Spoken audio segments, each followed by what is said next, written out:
點解人哋買海鮮好似執到寶，你就次次都要交學費？點解人哋隻肉蟹就結實飽滿，你嗰隻就係水蟹？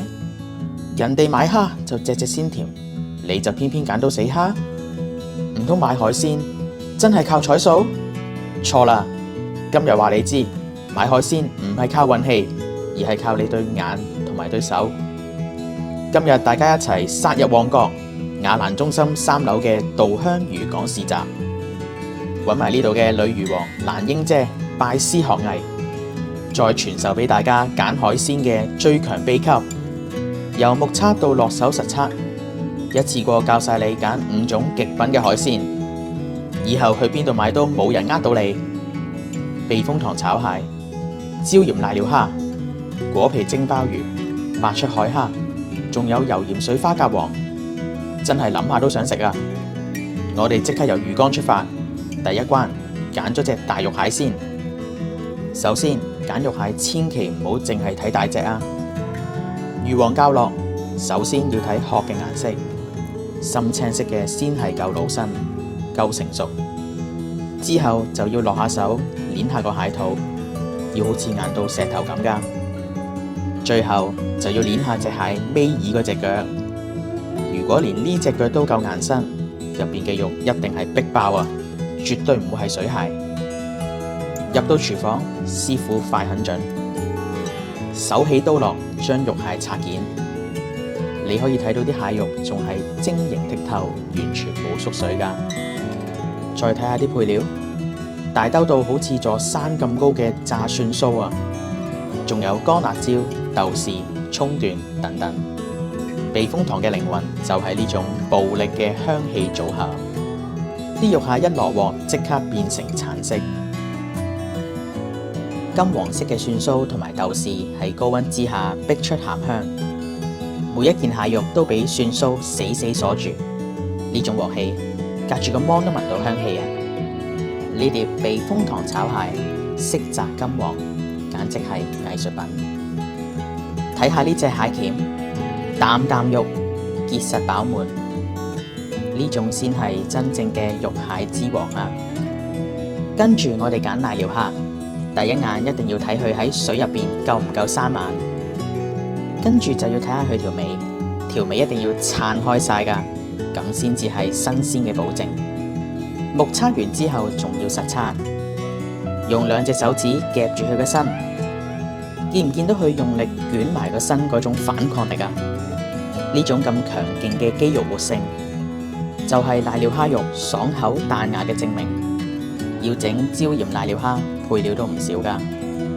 你睇下頭先揀嗰啲蝦幾生猛，師傅好精準咁控制油溫，將瀨尿蝦一次過落晒油鑊入邊，利用油嘅高溫瞬間逼出蝦殼嘅焦香，再加埋蒜酥同埋椒鹽，每一隻蝦都好似鍍咗一層金咁，靚到不得了啊！就係因為啲蝦夠靚夠新鮮，所以入邊嘅肉完全冇黏到啲殼。睇下呢條咁飽滿嘅蝦肉，一睇就知佢係爽彈鮮甜。食花甲最驚乜嘢啊？都不外乎2樣嘢啫，死同埋一口沙。要確保佢係新鮮，第一眼就要睇下佢有冇伸條脷出嚟呼吸。但係要確保隻花甲入邊冇沙，淨係目測係唔夠嘅。漁王教落，最緊要係聽聲，2隻花甲互相敲擊。如果聽到好似平時敲麻雀嗰種清脆嘅啪啪聲，就為之係靚貨啦。入廚房之前，教埋大家點樣確保隻花甲係冇沙。喺你想煮佢之前10至15分鐘，將花甲放落水，然後加少少鹽同埋油，咁樣會促使花甲加速呼吸，咁佢哋就自然瘋狂咁樣吐沙。要洗得乾淨，食嗰陣先至夠爽噶嘛。靚嘅花甲王根本唔使好複雜咁處理，原隻落鑊油鹽水浸就最原汁原味啦。等花甲開口之後就可以上碟噶啦。因為頭先吐沙嘅功夫做得足，完全冇沙，可以大啖咬落去。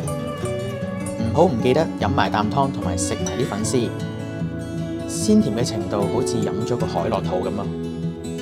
好多人去買海蝦，撈咗上水之後，見到啲海蝦彈下彈下跳跳紮，就以為係好嘢。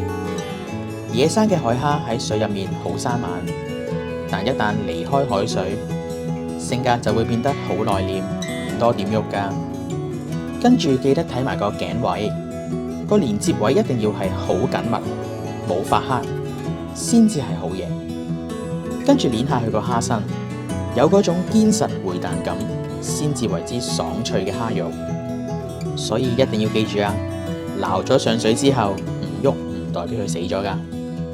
新鮮嘅海蝦一定要係白灼，先可以保留鮮味。啲蝦一落到水入面，瞬間收縮，火候掌握好重要㗎。趁住呢個時間，師傅仲特登整埋呢個靈魂豉油，豉油入邊嘅豆香完全激發晒出嚟，呢個先至係瀨尿蝦嘅靈魂配搭。睇下啲蝦剝完殼之後，啲肉呈現一種珍珠顏色嘅透明感，海蝦嗰種鮮甜，配埋師傅特製嘅豉油，直情係將嗰種大海味、蝦味推到上另一個層次啊！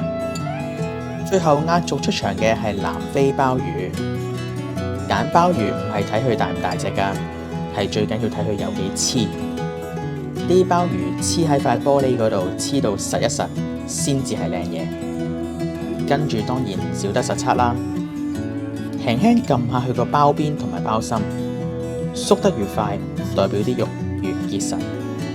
最後絕招就係呢個對貼測試，將兩隻鮑魚嘅包心對貼埋一齊，佢哋會好似磁石咁樣緊緊咁樣附埋一齊㗎，點扯都扯唔掂。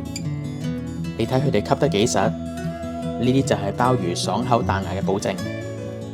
入到廚房，師傅好細心咁樣處理隻鮑魚，擦乾淨嗰邊同埋輕輕芥花，令到佢入味得嚟又唔會韌。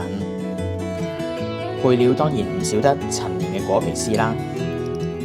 清蒸完離開蒸爐嗰一刻，淋上滾油，炸一聲，果皮嘅香味同埋鮑魚嘅鮮味瞬間融合，成個廚房都聞到啊！睇下呢種琥珀顏色嘅鮑魚肉，簡直好似藝術品咁啊！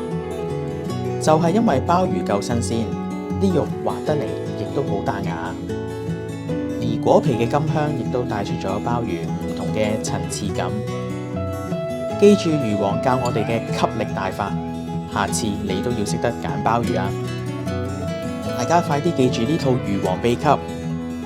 今日女魚王教大家揀咗肉蟹、瀨尿蝦、花甲王、野生海蝦同埋南非鮑魚，仲唔快啲 save 低呢張截圖？下次去買海鮮嘅時候攞出嚟對，檔主見你咁專業，想呃你都難啦。想保證食到靚海鮮，咁就直接嚟旺角雅蘭中心3樓嘅稻香漁港市集揾女魚王啦。蘭英姐話一定幫你執到最靚㗎，大家不妨喺下邊留言，分享下你哋買海鮮交過最貴學費係邊次。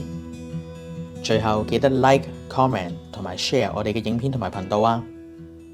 我哋下次再見，拜拜。